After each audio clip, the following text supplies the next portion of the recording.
నమస్తే. బంగ్లాదేశ్‌లో అల్లర్లు తారా స్థాయికి చేరుతున్నాయి. ఈ మధ్య కాలంలో దీపు దాస్ హిందువుని హత్య చేసిండ్రు. నిన్ననే మళ్ళా ఇంకో వ్యక్తిని హత్య చేసిండ్రు. ఆ జమాతే ఏ ఇస్లామీ అని అక్కడ ఉంటారు కొందరు. వాళ్ళు ఏం చేస్తారంటే పాకిస్తాన్‌కు వత్తాసు పలుకుతారు. బంగ్లాదేశ్ స్వాతంత్ర పోరాటంలో కూడా వాళ్ళు పాల్గొనలేదు. వాళ్ళదే ఈ పనంతా. వీళ్ళంతా పాకిస్తాన్‌కు వత్తాసు పలికేటోళ్ళు.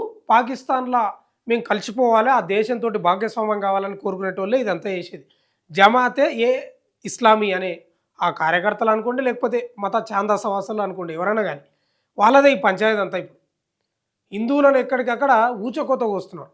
సరే, గొడవలైతే జరుగుతున్నాయి బాగా.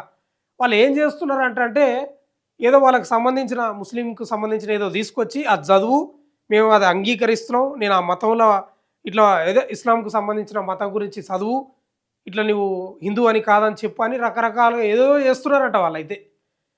కానీ ఓ రకంగా ఇప్పుడు ఏమైపోయిందంటే మన వీధికి యుద్ధానికి స్టార్ట్ అయినారు వాళ్ళు. మన వీధికి మనం సాయం చేసినాం, పాకిస్తాన్ నుంచి విడగొట్టడానికి మనం సాయం చేస్తే ఇప్పుడు మనకే ఎసరు అయిపోయింది. అందుకే అంటారు కదా, మనం ఎవరికైతే సాయం చేస్తాం వాడే మనకు తిరగబడతాడని.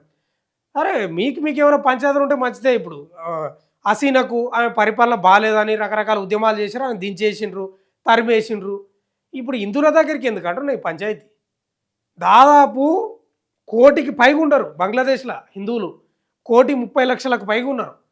మన భారతదేశం, నేపాల్ తర్వాత అత్యధికంగా హిందువులు ఉన్నది బంగ్లాదేశ్లోనే. కానీ ఆడ పరిస్థితులు ఏమో దారుణంగా ఉన్నాయి. ఒకసారి చదువుతాం, వార్తలు కూడా వచ్చినాయి. మనం బంగ్లాదేశ్లో మరో హిందువు హత్య. బంగ్లాదేశ్లోని రాజ్బరీ జిల్లాలో మరో హిందువు హత్యకు గురయ్యాడు. మృతుడిని అమృత్ మండల్ అలియాస్ సామ్రాట్గా గుర్తించారట. గురువారం జరిగిన ఈ ఘటనలో బలవంతపు వసూళ్ల ఆరోపణల నేపథ్యంలో గుర్తు తెలియని వ్యక్తులు ఆయనను కొట్టి చంపారనేది ది డైలీ స్టార్ వంటి స్థానిక మీడియా నివేదించింది. మృతుడిపై పంక్షా పోలీస్ స్టేషన్లో కనీసం 2 కేసులు నమోదైంది. వాటిలో ఒకటి హత్య కేసు కూడా ఉంది. క్రిమినల్ నేపథ్యంలో ఈ హత్య జరిగినట్లు కనిపిస్తూ ఉంది. మతపరమైన దాడిగా స్పష్టమైన ఆధారాలు లేవు అని పోలీసులు తెలిపారట. ఇక పోలీసులే ఆ రాజ్యం చేతిలో ఉన్నాక ఇక పోలీసులు చెప్తారా? ఇదంతా ఫేక్ న్యూస్. ఇటీవల బంగ్లాదేశ్లో మైనార్టీలపై దాడులు పెరిగిన నేపథ్యంలో ఈ ఘటన జరగడం గమనార్హం. డిసెంబర్ 18న మయమున్సింగ్లో దీపు చంద్ర దాస్ అనే హిందూ యువకుడు మత దూషణలకు పాల్పడ్డారనే ఆరోపణలతో మూకదాడిలో చనిపోయాడు. ఆ ఘటనపై భారత్లో నిరసనలు జరిగాయి. అంతర్జాతీయంగా ఆందోళన వ్యక్తమైంది. మైనార్టీల భద్రతపై హామీ ఇస్తూ ఇలాంటి హింసను బంగ్లాదేశ్ మధ్యంతర ప్రభుత్వం తీవ్రంగా ఖండించిందట. ఏం అసలు ఇప్పుడు జమాతే ఇస్లామీ వాళ్ళు ఉంటారు బంగ్లాదేశ్లో. వాళ్ళు కూడా వాళ్ళ క్రూయల్ మెంటాలిటీ, పాకిస్తాన్ మెంటాలిటీ వాళ్ళది కూడా. అంటే ప్రశాంతంగా ఉండొద్దు, ప్రశాంతంగా బతకొద్దు, ఎప్పుడు గన్నులు తీసుకొని పేల్చుకోవాలి, చంపుకోవాలి, తిట్టుకోవాలి, ఇదే పంచాయతీ వాళ్ళదే ఈ పంచాయతీ అంతా. ఇప్పుడు యూనస్ ప్రభుత్వం ఉంది, తాత్కాలిక ఆయన కూడా ఏం చేయలేకపోతున్నాడు. ఏం లేదు ఆయన చేతిలో, ఆయన మాట కూడా ఎవరు వింటలేరు. ఇంకో వార్త కూడా వచ్చింది. బంగ్లా ఎన్నికల్లో హసీనా పార్టీపై నిషేధంపై హసీనా మండిపాటట. బంగ్లాదేశ్ మాజీ ప్రధాని షేక్ హసీనా నేతృత్వంలోని అవామీ లీగ్ పార్టీకి ఫిబ్రవరి 2026లో జరగనున్న జాతీయ పార్లమెంట్ ఎన్నికల్లో పాల్గొనే అవకాశం లేదని మధ్యంతర ప్రభుత్వం స్పష్టం చేసింది. 2024లో విద్యార్థుల నేతృత్వంలోని ఉద్యమం తర్వాత షేక్ హసీనా ప్రభుత్వం కూలిపోయిన నేపథ్యంలో మే 2025లో అవామీ లీగ్ దాని అనుబంధ సంస్థల రాజకీయ కార్యకలాపాలపై ప్రభుత్వం నిషేధం విధించింది. ఎన్నికల కమిషన్ పార్టీ రిజిస్ట్రేషన్ రద్దు కూడా చేసిందట. అంతర్జాతీయ నేరాల ట్రిబ్యునల్లో హసీనా సహా పలువురు నాయకులపై విచారణలు జరుగుతున్నాయి. ప్రభుత్వ chief adviser press secretary Shafiqul Alam మాట్లాడుతూ అవామీ లీగ్ కార్యకలాపాలపై నిషేధం ఉన్నందున ఎన్నికల కమిషన్ దాన్ని డిరిజిస్టర్ చేసినందున ఈ ఎన్నికల్లో పాల్గొనలేదని తెలిపారు. ఫిబ్రవరి 12, 2026 ఎన్నికలు జరగనున్నాయి. ఈ నిర్ణయాన్ని షేక్ హసీనా తీవ్రంగా విమర్శించారు. అవామీ లీగ్ లేని ఎన్నికలు కావు, అది కేవలం పట్టాభిషేకం మాత్రమే అని అన్నారు. ఈ నిషేధం కొనసాగితే లక్షలాది మంది ఓటు హక్కు కోల్పోతారని, కొత్త ప్రభుత్వానికి నైతిక అధికారం ఉండదని హెచ్చరించారు. షేక్ హసీనా పార్టీ అవామీ లీగ్ పార్టీ నిషేధించిందంట పూర్తి ఎన్నికల్లో పాల్గొనకుండా. తాత్కాలిక ప్రభుత్వం మధ్యంతర ఉత్తర్వులు కూడా ఇచ్చేసింది. షేక్ హసీనా మండిపడుతుంది. ఇంక మండిపడ్డా ఇంకా ఏం చేసినా ఏం చేయనీక లేదు. ఇప్పుడు ఈమెకే ఉరిశిక్ష విధించింది అక్కడ ప్రభుత్వం కూడా. ఇంకో వార్త కూడా వచ్చింది. 17 ఏళ్ల తర్వాత బంగ్లాకు తారిక్ ఒట్టి కాళ్ళతో మాజీ ప్రధాని ఖలీదా జియా వారసుడంట. ఇది చదవాల్సిన వార్త, చాలా ఇంట్రెస్టింగ్ వార్త ఇది. బంగ్లాదేశ్ మాజీ ప్రధాని ఖలీదా జియా కుమారుడు, Bangladesh Nationalist Party acting chairman Tarique Rahman 17 ఏళ్ల స్వీయ ప్రవాసం తర్వాత డిసెంబర్ 25న ఢాకాకు తిరిగి వచ్చినట. లండన్ నుండి తిరిగి వచ్చిన ఆయన ఎయిర్పోర్ట్ నుండి బయటకు వచ్చి చెప్పులు తీసి స్వదేశీ భూమిపై ఒట్టి కాళ్ళతో, అంటే చెప్పులు లేకుండా నడిచిండంట. గుప్పెడు మట్టిని తీసుకున్నారు.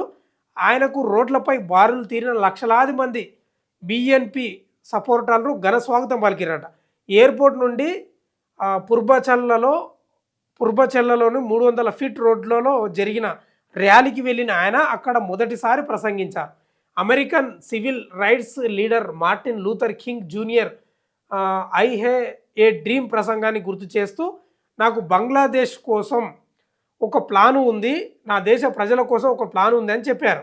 తారిక్ రెహమాన్ తన విజన్ వివరిస్తూ సురక్షితమైన, సమానత్వం ఉన్న డెమోక్రటిక్ బంగ్లాదేశ్ను నిర్మించాలని పిలుపునిచ్చారు.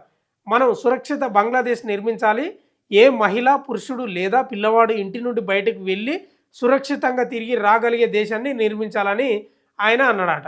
ఈ దేశంలో శాంతి, డెమోక్రసీ పునరుద్ధరణ, ఆర్థిక బలోపేతం, అన్ని మతాల ప్రజల ఐక్యతపై దృష్టి పెట్టాలని ఆయన పేర్కొన్నారు. 1971 స్వాతంత్ర యుద్ధం, 2024 విద్యార్థి ఉద్యమాన్ని గుర్తు చేస్తూ బంగ్లాదేశ్ 2 సార్లు విముక్తి పొందిందని చెప్పారు. ర్యాలీ తర్వాత తల్లి ఖలీదా జియాను ఆయన ఆసుపత్రిలో కలుసుకున్నారు. అవామీ లీగ్పై మధ్యంతర ప్రభుత్వం నిషేధం విధించిన నేపథ్యంలో ఫిబ్రవరి 12, 2026 ఎన్నికల్లో ఒక బలమైన రాజకీయ పార్టీగా బిఎన్పి ఉంది. ప్రజలు తారిక్ రెహమాన్ తదుపరి ప్రధానిగా చూస్తున్నారని పార్టీ వర్గాలు పేర్కొన్నాయి. ఈయన కూడా వచ్చిండిగా. ఈ షేక్ హసీనా పార్టీని నిషేధించారు కాబట్టి ఎన్నికల పోటీ చేయకుండా ఇక మాజీ ప్రధాని ఖలీదా జియా వీళ్ళ పార్టీకి సంబంధించిన ఏం పార్టీ వీళ్ళది? బంగ్లాదేశ్ నేషనలిస్ట్ పార్టీ అట. ఈ పార్టీని పోటీ చేయడానికి వచ్చారు. ఈయన 17 ఏళ్ల తర్వాత వచ్చినట్ట కుమారుడు, ఆయననే ప్రధాని అవుతాడని అక్కడ ప్రజలు అనుకుంటున్నారంట. ఈ ఆర్టికల్ చెప్తుంది. హసీనా కూడా బాగానే ప్రజాస్వామ్యం నేను రక్షించాలి, ఆమె కూడా తొక్కిపెట్టింది. అందుకే ఈ పరిస్థితి వచ్చింది. ప్రజాస్వామ్యబద్ధంగా ఆమె పాలన చేయలేదు. అందుకే ఈరోజు ఆ గతి పడ్డది. చూద్దాం ఏం జరుగుతుందో మొత్తం మీద. కానీ బంగ్లాదేశ్ పరిస్థితి అయితే ఏం బాలేదు, చాలా ఘోరంగా ఉంది. అక్కడ ఉన్న హిందువులు అయితే ప్రాణాలు అరచేతిలో పెట్టుకొని బతున్నారు. ఏం రాజకీయాలు, ఏం కథనో. ఇంకా ఈయన వచ్చి ప్రసంగాలు ఇచ్చిండట. అందుకే విద్య ఇవ్వాలి, విద్యనే అన్నిటికీ మూలం. విద్య ఒకటి ఉంటే దేశం సుశ్యామలంగా ఉంటుంది. ఈ విద్య లేకపోతే గిట్లే తయారవుతుంది. ఎవరు వచ్చినా గంతే, తారీఖు వచ్చినా గంతే, ఇంకెవరు వచ్చినా అంతే, ఎవరు వచ్చినా గంతే. విద్య మెయిన్ ఇంపార్టెంట్. విద్య లేకపోవడం వల్లనే గిట్ల జరుగుతుంది.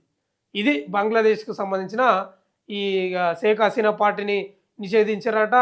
ఇంకా హిందూని హత్య చేశారట. ఈయన 17 ఏళ్ల తర్వాత వచ్చిందట. చూద్దాం ఏం జరుగుతుందో. ఫిబ్రవరిలో ఎన్నికలు ఉన్నాయి. ఇక ఏమన్నా శాంతించి ఇప్పుడన్నా ఏమన్నా ఈయన వచ్చి ఈయన అన్ని మతాలకు ఐక్యత ప్రదర్శిస్తున్నాడు. చూద్దాం ఏం జరుగుతుందో. చూస్తూనే ఉండండి మన తొలి వెలుగు.